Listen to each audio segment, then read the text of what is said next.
iFILM, London.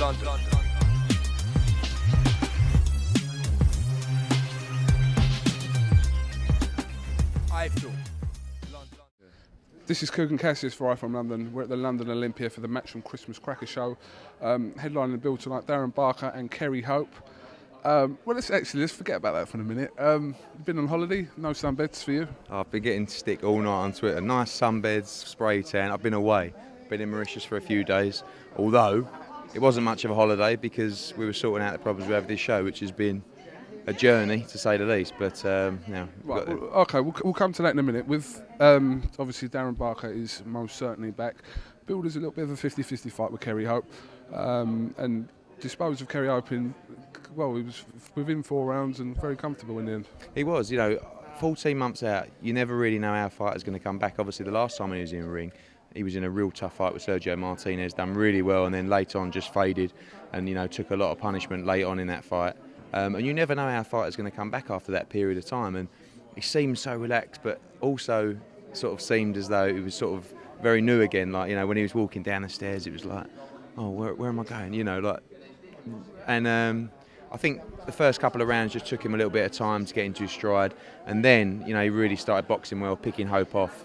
Beautiful finish. I think, the one that pretty much ended it was, I think, the right uppercut, right hand. Darren's a class act, and I'm so proud to see him back because, we did nearly lose him in boxing. After the last injury in September the 8th fight, he said, I've had it, I can't handle it anymore. I build myself up in these camps, and he feels as though he lets people down, lets me down, lets Tony Sims down. I said, don't give a monkeys about me, it's about you. If you don't continue this journey, you will wake up every morning when you're older as one of those sad people that goes, when I was younger, I could have been a world champion, and you've got to achieve what you can out of life. And he has got a huge amount of natural talent and natural ability. So you've got to push in life to try and get the maximum out of what you got. And I believe he can win a world title. John Ryder, Ryder and O'Kane, again, billed as a 50-50 fight. Both fighters coming into the fight unbeaten. Very impressive class of display from John Ryder tonight. It was, yeah. Again, a total 50-50. And, honestly, before that fight, I wouldn't have had a clue who would win. O'Kane is very strong, very bullish, untidy at times. John's more of a pure natural boxer. I would have liked him to see him move off his jab and move more, but he got involved in an inside fight and a great fight. But I take my hats off to those guys. I said to both of them when I tried to put the fight together, win, lose or draw, you remain a matchroom fighter. It doesn't matter. You're still going to get opportunities. The first thing I said to Ryder and O'Kane was, go and rest up because you box in February the 9th in Belfast.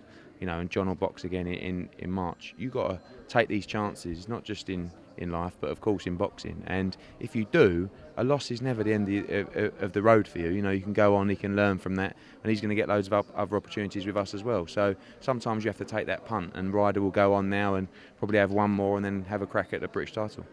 Eric Oceang retaining his English title against Max Maxwell. How did you see that fight? Scrappy fight, wasn't that entertaining, didn't really catch fire. Clash of styles in that fight? Yeah, I don't know if Max really, did he have a burning desire to win the fight? I don't know. And Eric just seemed a little bit flat. I spoke to him after.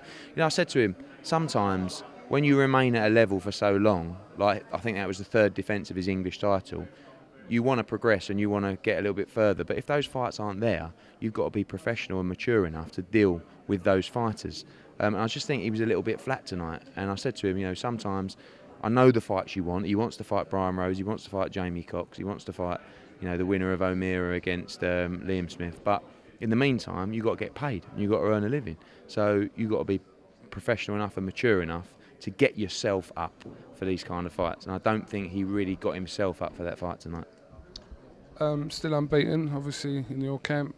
Callum Smith, Martin Ward, and another impressive display from Cal Yafai, who's just, backing up your claims that he could fight for a British title tomorrow. Yeah, he's a phenomenal talent. All the kids we've got now, I call them kids, but that's the great thing about them, they are still kids. Martin Ward, Callum Smith, Scotty Cardle, Yafai, just unbelievable talents. And Yafai is the one who is coming on at an alarming rate. I said tonight after the fight in the Sky interview, and I don't like saying things like this because people come out and say, I'm telling you, he's already, but I really believe that already he beat any bantamweight in the country. And I know that's a bold statement, but he's just made for this game, and he's born to do this. And he punches so hard. I don't think anyone can live with him. And we're going to have to move him on at a real quick rate. January the 19th, he's going to top the bill at Wolverhampton in the Midlands. We're going to bring him home. We want to build him within his hometown, within that Midlands area. He's going to top the bill. Yafai and the prize fighters, maybe Jason Booth, Josh Wales, Stewie Hall. They're the kind of fights that I think we need to move forward to now. That guy was ranked 8 in the EBU rankings, so Cal will move into probably 7-6 in Europe already. I don't know what we're going to do with him. He's too good. He really is too good. I know that might sound ridiculous to people, but honestly, I don't. You look at the bantamweights in the country. Obviously, Jamie McDonnell. He's doing really well, probably going to get a world title fight. So if those bantamweights are available, I don't think there's anyone that could beat him. I really don't. And I don't think there's anyone who's going to want to fight him. So I'm going to have to stick my hand in my pocket and pull out a few quid, because honestly, I don't think people are going to look forward to sharing a ring with him. Just a quick word on Carson Jones' return to the UK, obviously, and scored a draw against Dean Byrne. I personally thought that Dean Byrne nicked that fight. I don't know what you thought. Yeah, I thought Dean Byrne won the first 3 rounds, then 4th was scrappy. Carson won 5, 6, probably 7. I actually had it quite even going into the last. Can't argue a draw then, really. No, but I thought Carson was disappointing. But he was flat, and sometimes, don't forget, when Carson Jones landed and we had the news about Lee Purdy, you basically, as a promoter, you have a couple of options.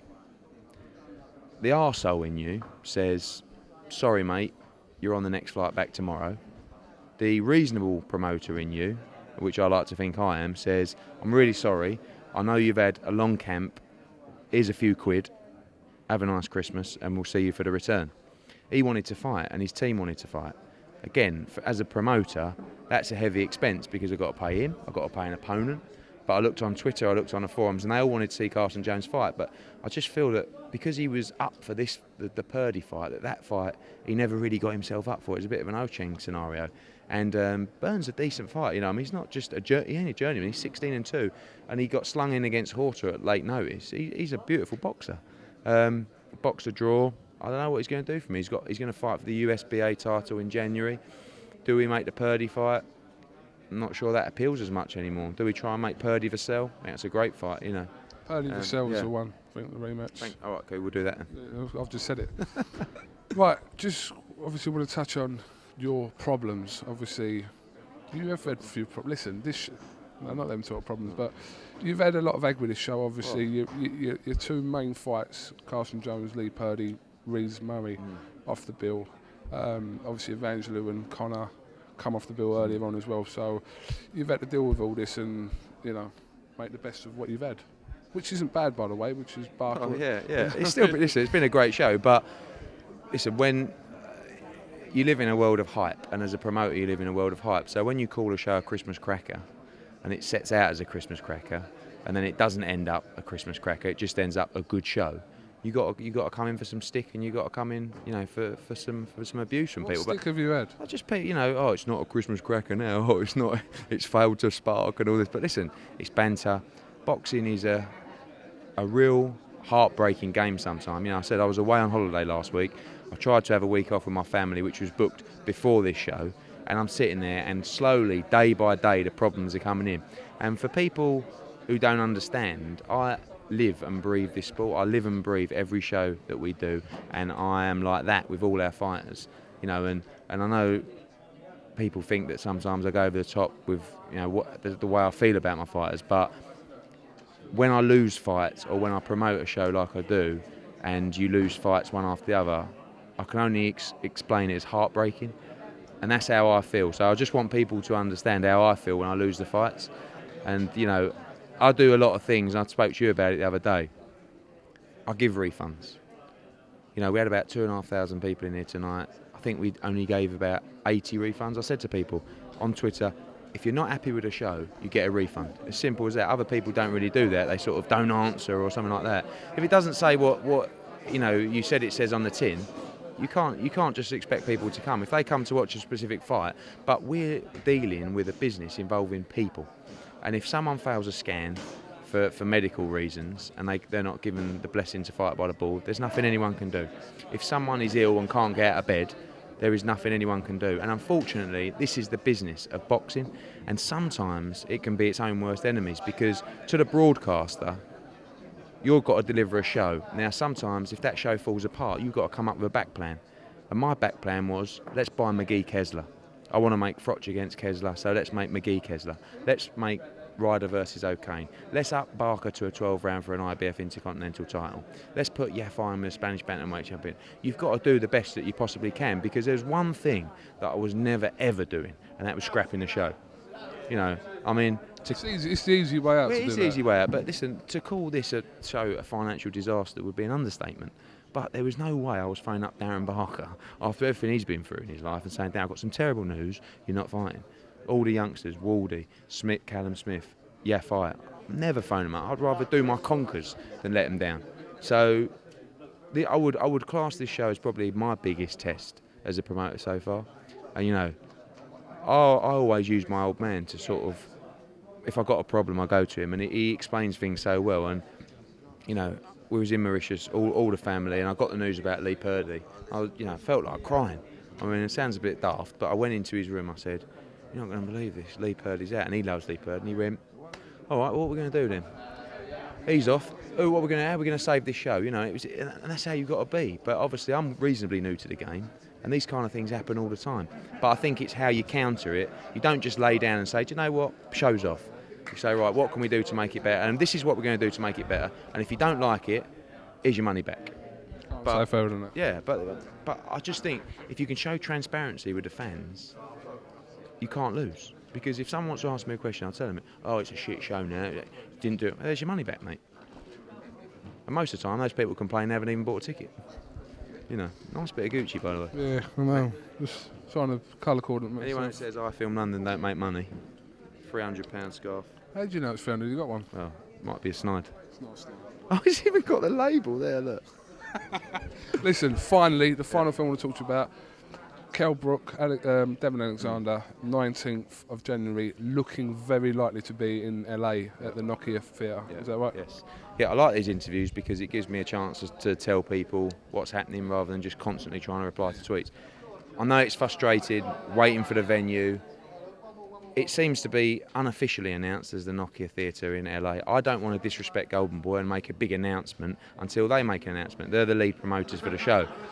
So all I can say is what you're hearing is very likely. But I wouldn't book your tickets till we get that announcement. But I do believe that announcement will come any day now. Do you know what happened? The contracts are signed. The fight is happening. Do you know what happened to Vegas? Why is it no, I mean, listen, as a promoter, you do a deal with a venue as best you can. If they didn't get the deal they like with that venue, is it disappointing? I don't know. You know, I like LA. Do you like LA? I like LA. I prefer Vegas. I prefer Vegas as well. For a fight, I prefer Vegas. Yeah.